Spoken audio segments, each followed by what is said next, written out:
All right, welcome back to John's Voice. This is episode 13, and we're going to be talking today about proof of God. And I never thought I would find myself offering up that there are evidences that there is a God.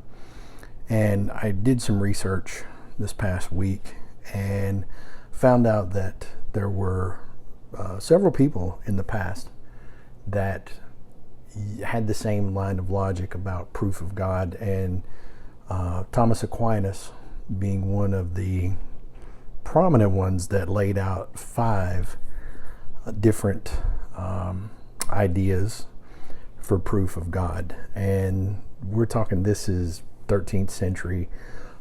St. Thomas Aquinas, in his book Summa Theologica, he laid out the 5 things, which were, it's the argument from the first mover, the argument from causation, the argument from contingency, the argument from degree, and the argument for final cause or end.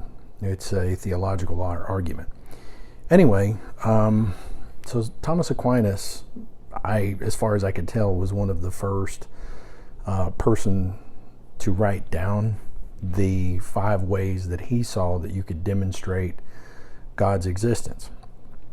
And I don't disagree with much of what St. Thomas Aquinas has written down, but here we are now in 2020, and I think there's still the basis for what St. Thomas Aquinas had pointed to. Today there's about 7 different proofs or lines of thought, and I wanted to jump into this one mainly to show that you can take everything when you come from an atheistic background and looking at the sciences. You can take that and still apply that over here, because there were many times that I would research a topic before and think that I had finally gotten to the end of the discussion. And what I mean by getting to the end of the discussion, it's like looking at the Big Bang and taking it all the way back to the singularity. And that seemed to suffice, but I never realized before that if you just leave it at the singularity, you still don't really have an answer as for the causation of that singularity and what caused the Big Bang to happen. But it seemed to suffice that somehow in my mind before used to present the evidence that there was no God, because you could trace this back scientifically all the way back to the Big Bang. And so that's what I started to kind of notice, was that even in science, it's the same argument on both sides. There are times that those of us who remain with the sciences, there's a blind faith that happens on that side. And I used to believe, my thought process was that people that believed in the Bible had this blind faith. And mainly because I would hear these Christians would say, well, you just have to have faith. And it was really hard for me to go, how can you have faith when you have no evidence?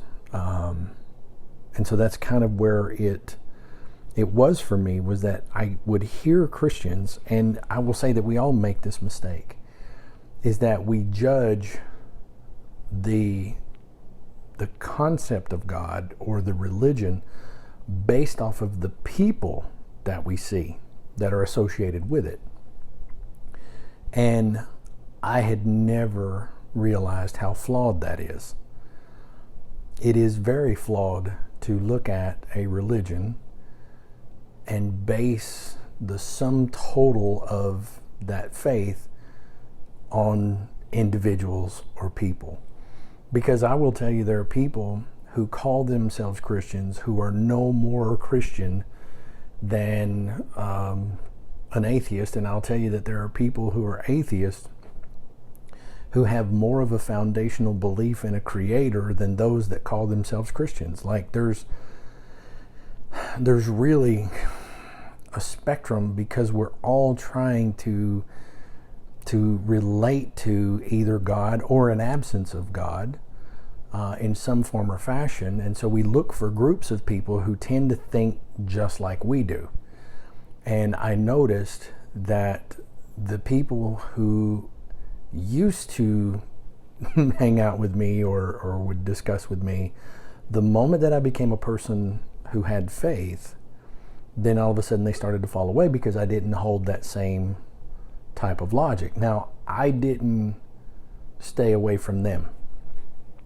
It's just the discussions with me started to change. And I will tell you, the most dangerous thing we have in our society nowadays is that we seek to only surround ourselves with people who think the same way that we do. I call for anyone who listens to John's voice to offer the challenge to it. I think it's very dangerous when you find yourself in a group of people who are lockstep in the way that they think. Because what it does is it puts you in an echo chamber, and the only way, true scientific knowledge can only be gained when you set aside all of the assumptions that you had on the experiment and run the hypothesis, run the test again, and set aside all assumptions. Well, it seems that today we don't do this anymore. We look for people who share the same ideology as we do, and then have them echo back for us what we want to hear. And this is becoming more and more prominent in society, of where this party will not listen to anything from the other party. And they both just label one another with terms that, number one, how can I ever look at a person and tell what's in their heart?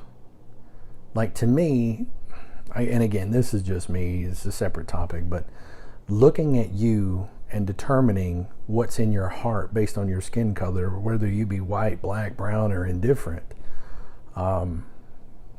somehow seems just as racist as the claim that the person who is white doing this thing is racist because of the fact that they're arresting someone who's black.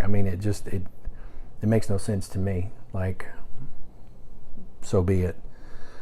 But then when you bring God into the equation, you find out that there's even more divisional lines that get drawn.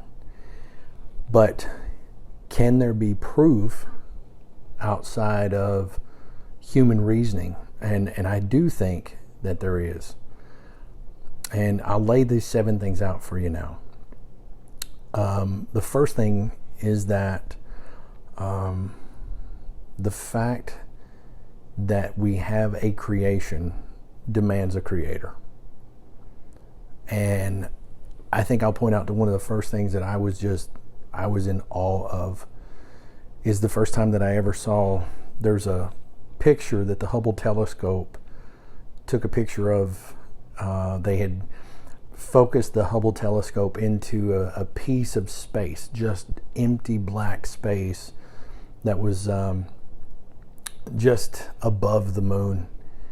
And it was just a black space. And I think they left the camera taking this picture over, I don't know how many years. I want to say that the research said it was like over a 10-year span, that it would just focus on that one point.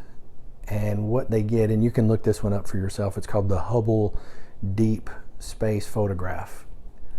And what they found was amazing, because they take this deep field picture, and in this point above the moon that was just pitch black, they found galaxies that were billions and billions of light years away from us. And it is just an awe-inspiring thing to behold, this one little tiny spot above the moon. So anyway, it revealed these galaxies that we had no knowledge of, right? No knowledge of it. Anyway, when you go to reading in Psalms, you find that David, right, of ancient Israel, he asked God a question in Psalms 8, 3 through 4. He said, when I consider your heavens, the work of your fingers, the moon and the stars which you have ordained, what is man that you are mindful of him, and the Son of Man that you visit him? And it was such a profound moment in science that all of this space that we thought there was nothing, that we find all of this other stuff, all of these other galaxies, right? And science would have you to believe that that all of this started and it was just an act of randomness, that it just came into being. But I would also tell you that science, if you really dive deep into science, Stephen Hawking, renowned atheist, he had a lecture and it was called The Beginning of Time.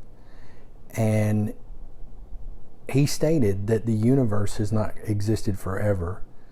And the universe and time itself had a beginning in the Big Bang about 15 billion years ago. Now that's directly from Stephen Hawking. There was even a Dr. Jeffrey Fall who once wrote that science now confirms that there has been no past eternity of matter. So science is just now starting to catch up with the origins of the universe. Whereas in the Bible, it starts out that darkness was upon the face of the deep and the earth was without form and void, right? It was only 70 years ago that we started to realize that the universe was found to be expanding. And there was nothing, not even space, that... Do you understand that there was not even space itself was impervious to the idea that it came into being? It was created. At the beginning, there's nothing, not even space. And there's this little tiny speck of superheated space that contains enough energy to create all the stars, the galaxies that fill the sky, with enough left over to drive the expansion of the universe that we experience now. And there is nothing inconsistent with that tiny speck that scientifically we can prove, and the biblical reference of let there be light. They're actually in unison with one another if you dig deep into that. And so it's a scientific truth. The Big Bang is a scientific truth, and it's valuable. But I'll also tell you it's limited, because all we can ever describe using science is the how, to a certain extent, but it won't answer any of the deeper question as to why. It won't answer the question of what is the purpose of human beings. Science can't answer that question. The Bible does answer those questions, right? Science can demonstrate that the universe began, but it can't reveal that beginning. And so it helps us to understand how it is that all of this came into being. But by faith, we understand that the worlds were framed by the Word of God, so that the things which are seen are not made of things which are visible. That's Hebrews 11:3. Now, the second proof that I'll offer to you is that life, it demands to know which came first, right? The debate of the chicken and the egg. And science digs deep, but you cannot create life from non-life. You're talking about biogenesis, and even the law of biogenesis states that life can only come from life. And we've had some great experiments what was his name? Hugh Ross, an astrophysicist once. He attempted to do this, and he said even under highly favorable conditions of a laboratory, he's failed to produce anything remotely resembling life. And that's because all they could do is they could create some prebiotic molecules, but life chemistry demands that all molecules be either right or left-handed. And with all our learning and technology, we cannot even come close to bringing life together in the lab. Now, that was from an article that was published called The Creator and the Cosmos, from Hugh Ross. It was in 1993. And so the fact that you have life in your body and that it started from somewhere. The question I found myself pondering was, and I would challenge you to ask yourself the same question. So if, we'll use an if here, if God created life, then was God alive at the time that he created it? The answer to that, of course, is yes. So then the biblical reference of man being created in the image and likeness of God meant that whatever this life-giving force was is where life came from. So life demands that there is a life giver.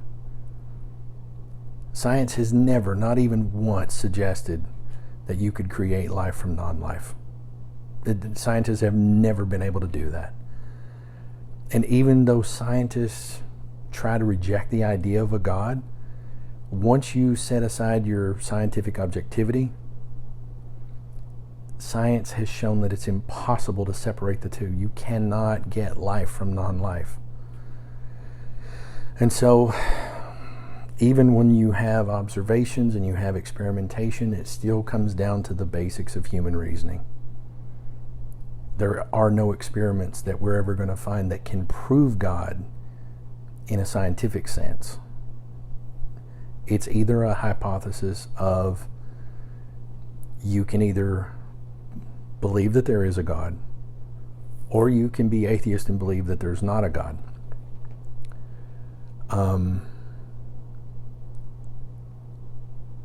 What this typically does, though, is it makes a religion out of atheism. Because if you reject the notion that there is a life giver, you're throwing out the basics when you know that you can't get life from non-life. So that's proof number 2. Proof number 3 that I'll offer is that there are also laws.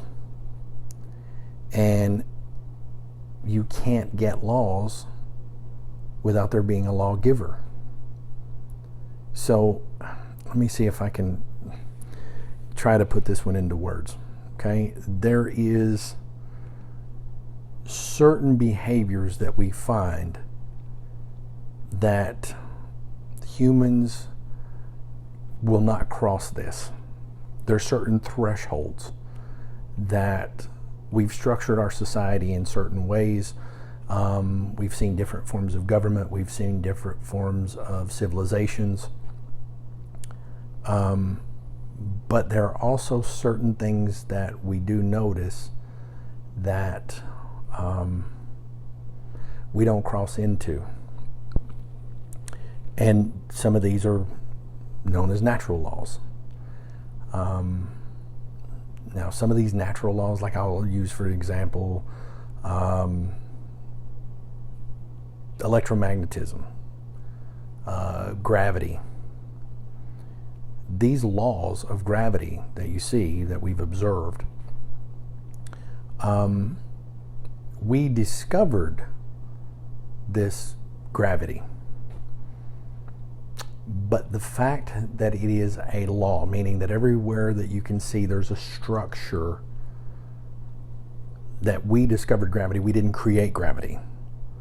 We discovered electromagnetism. We didn't create electromagnetism. So it's this, the basics of this subatomic particles that are corresponding to a law that behaves in a specified manner, that is far from being accidental. Far from being accidental. Because what you're trying to suggest is that somehow that order, these laws, came about from chaos. We'll talk about chaos theory here in a moment, but there are natural laws that permeate our universe. And because they're of these natural, observable laws, yes, there was a time that human beings had no concept of gravity. Albert Einstein, he saw awesome intelligence revealed in the existence of natural law. And he wrote that scientists' religious feelings take the forms of a rapturous amazement at the harmony of natural law, which reveals an intelligence of such superiority that, compared with it, all the systematic thinking and acting of human beings is an utterly insignificant reflection. Even Einstein was amazed at the intelligence that he saw in this natural law. And he called human intelligence, compared to that superior intelligence, utterly insignificant. So even Einstein could see that there was some form of superior intelligence that created these laws. And I go back, what do I find in the Bible? James 4:12, there is one lawgiver who is able to save and destroy. The Lord is our lawgiver. Isaiah 33:22. So the fact that we do have laws of physics, right? The only way to have scientific theory is the laws of physics hold everywhere, including at the beginning of the universe.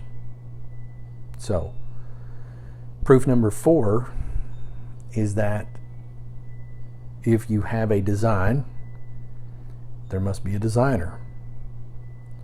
So, the intelligent design, let's take for a moment the human body.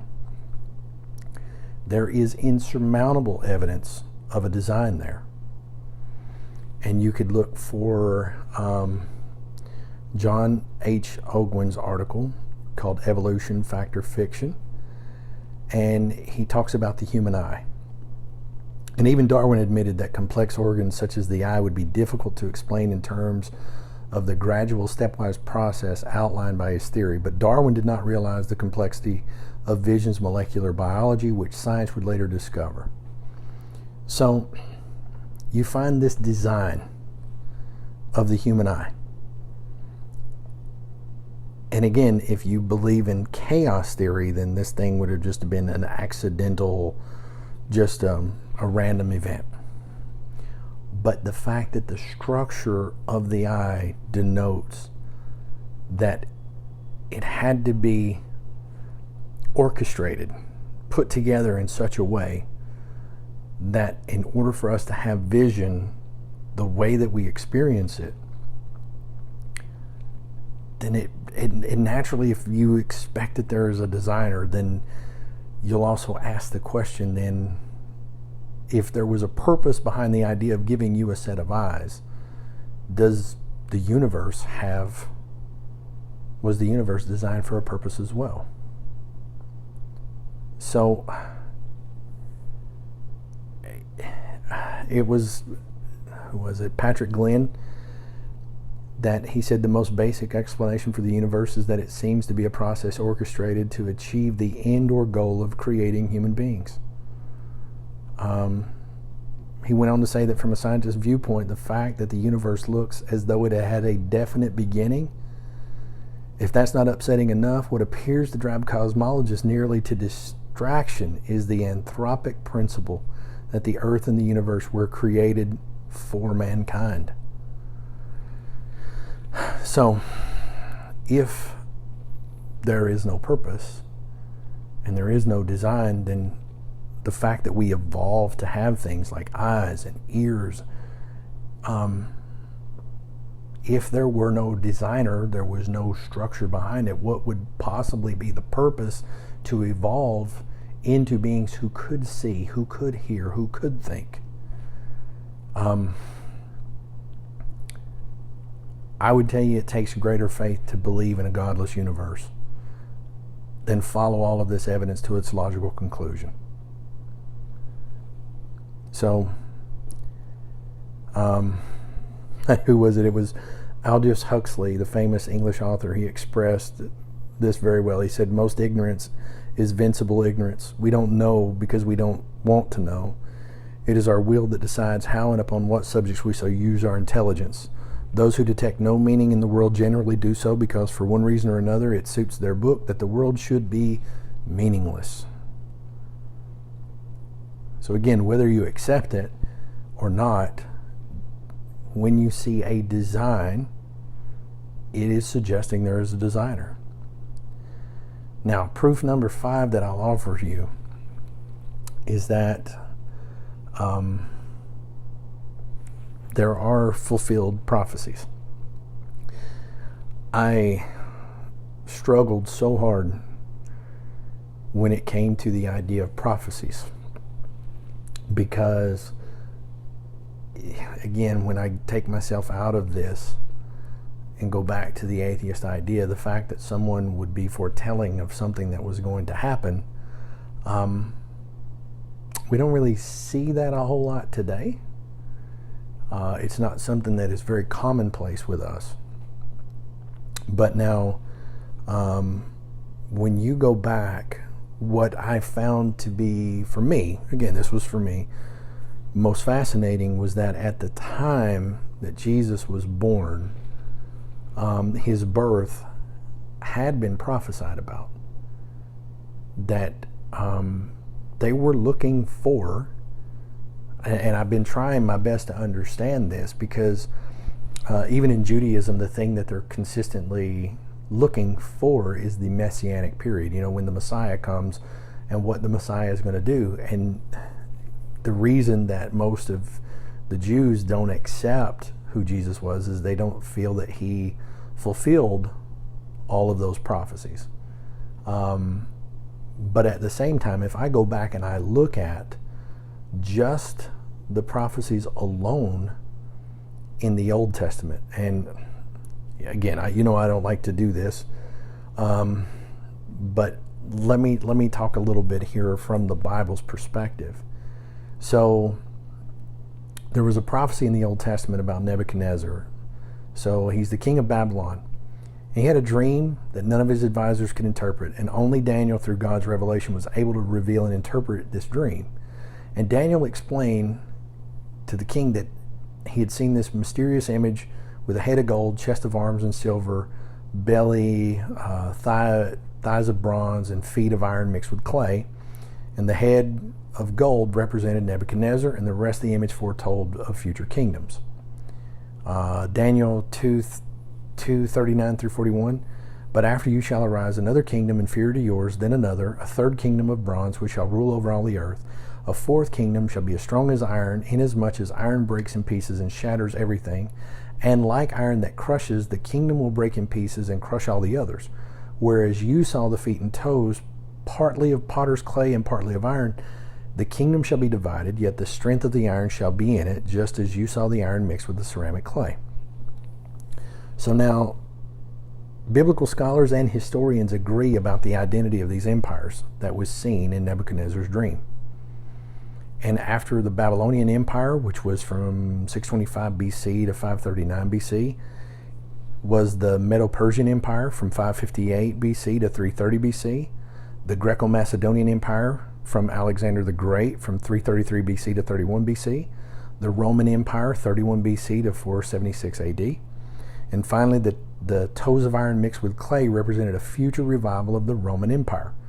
The prophecies of Daniel were genuine, and his predictions of those four empires did come to pass. Now, you have to understand that when Daniel wrote, when this was written down about those dreams, the carbon dating of that predates the existence of those empires. And so, once again, you go back, you look at the prophecies. You've got in the Old Testament over 100 fulfilled prophecies that talks about, it foretells the coming of the Messiah. And Isaiah, being the biggest one, he said the Messiah would be a descendant of King David. So he laid out that this Messiah would be a son of Jesse. The Messiah would be born of a virgin, would live in Galilee. His mission would include the Gentiles. He would die with the wicked. He would be born in Bethlehem. He would be betrayed for 30 pieces of silver. He would enter Jerusalem on a donkey. He would be smitten like a shepherd. And so all of these things that Isaiah had prophesied about becomes fulfilled in Christ. Now, again, if you reject the Bible, then you can take my fifth one out and you can throw that one out. But I couldn't throw it out because as I started to read it, to understand what were the Jews looking for at that time, I couldn't help but notice that Jesus was, you could check off the list as to what it was they were looking for, and he fulfilled all of that. So if the kingdoms of, that Daniel had predicted from Nebuchadnezzar's dream, and we can see that that came to pass. And then again, I hold the idea that Jesus was the fulfillment of the prophecy of the Messiah, then it only stands to reason that I am going to accept that if I do accept who and what he is, then I also have to accept the prophecies that are foretold from John. So again, that proof may not be acceptable for someone who has no biblical foundation, but for me it does stand for another proof that there is something greater than ourselves at play when you can see these prophecies and as they become fulfilled. Now, my next proof is, and this is going to be hard for many people, but that of answered prayers.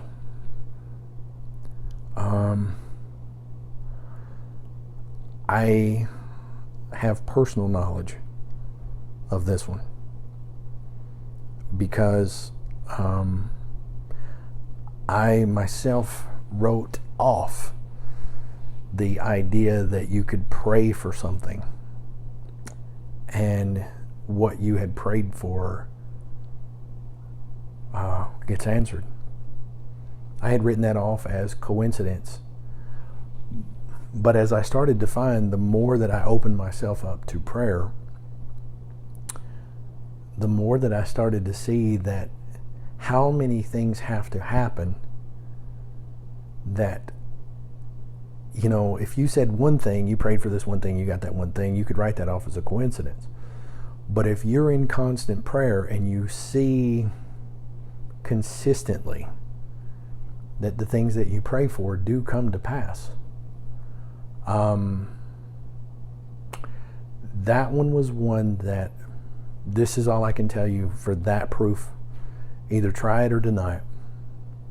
You have no other option when it comes to answered prayers. But I can tell you from firsthand experience of, I have seen prayers answered. And I will tell you that I have seen situations of absolute hopelessness that the end result guaranteed. I won't get all into the details, but I will tell you one of the worst words you can hear as a parent is cancer when you're talking about your child. When you hear the other words of aggressive malignant cancer, if it doesn't bring you to your knees and bring you to prayer, I don't know what will. But when you go from a diagnosis of aggressive malignant cancer, and then 3 weeks later, no evidence at all that there's a tumor, but they can just cut this tumor out and it's no big deal. They'll just remove it.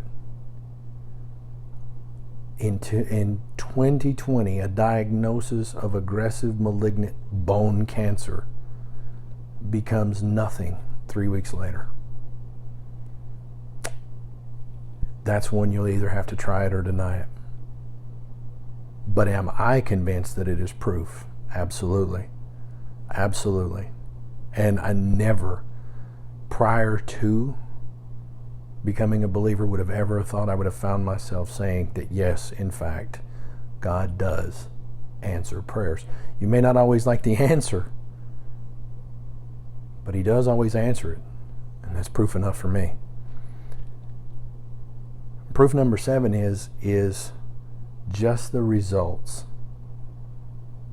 I know how my life was before finding the Catholic Church. I know how it was before. I know how it is now. It was literally life-changing. And I'm only speaking from a personal experience. And it's another one of those that if the Christian life, if the Catholic way of life, if you tried it, and I mean really try it, I am not talking about I go to a couple of masses, but I'm talking about really diving in and understanding. Take everything you think you know. I found that the biggest stumbling blocks that I have is not necessarily what Catholics do, but what people perceive that Catholics do that ultimately causes the problem.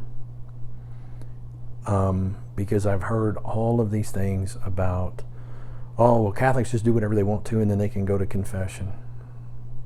Let me tell you what, never made sense to me before of going to confessing to a man. Never made sense to me before. I used to hear the Christians talk about that. The Protestants would talk about, oh, well, you don't have to do that. But what I can tell you is, the day that I found myself on my knees in a confessional, confessing my sins,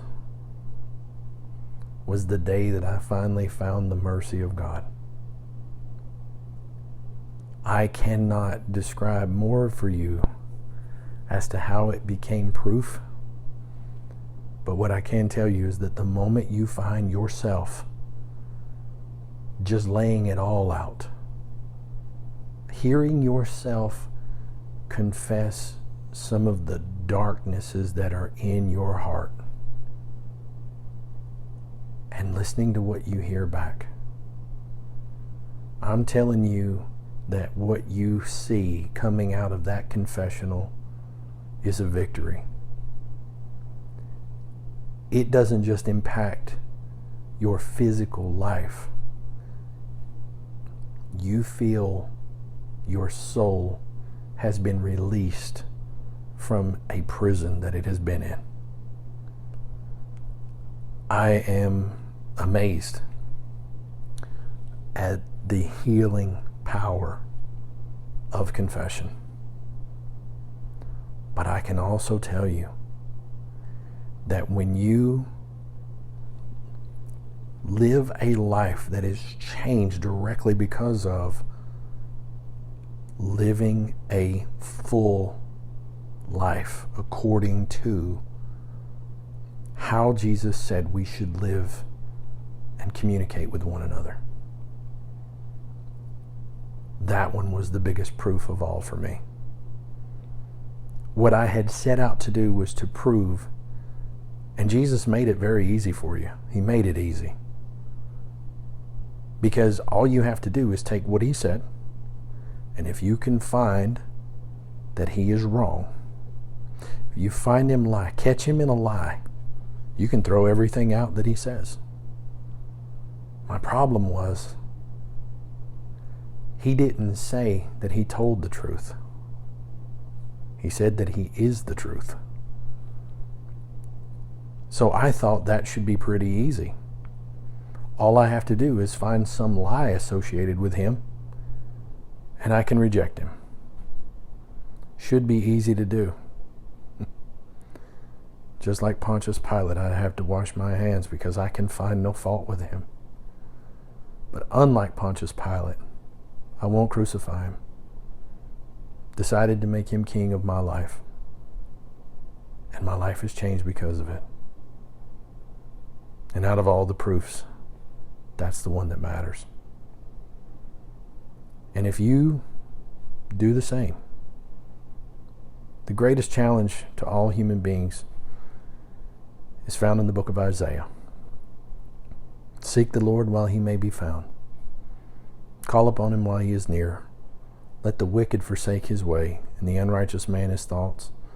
Let him return to the Lord, and he will have mercy on him, and to our God he will abundantly pardon. May the great Creator of the universe and his Son Jesus Christ help you to prove his existence to yourself, to find the true way of life. I pray that you do.